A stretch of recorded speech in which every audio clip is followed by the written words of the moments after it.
বছরের একদিন আজকে আমার জন্মদিন, এতটি বন্ধু কেউ উইশ করলো না, একজন তো অন্তত উইশ করতে পারতো। দেখছো মরে যাই ভালো। কে এলো দেই তো,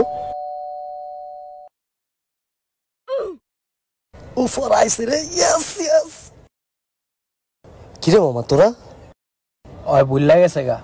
তুই বললেও তো আমরা ভুলি নাই, তোর বন্ধু না আমরা। চল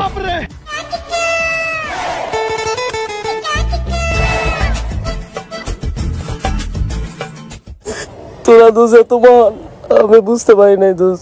আমি মনে করছি তোরা আমার বার্থডে ভুললা গেছিস। দোষ তোকে অনেক ধন্যবাদ। 50,000 লাইক হয়েছে, এলে কে কানছি। তোর বার্থডে কি হয়েছে তাইলে? নাচুম, তোর বার্থডে হয়েছে দেখা মাল খাইছিস নাকি খাবি? মাল আনছি 50,000 বার্থডে বুড্ডে পরে।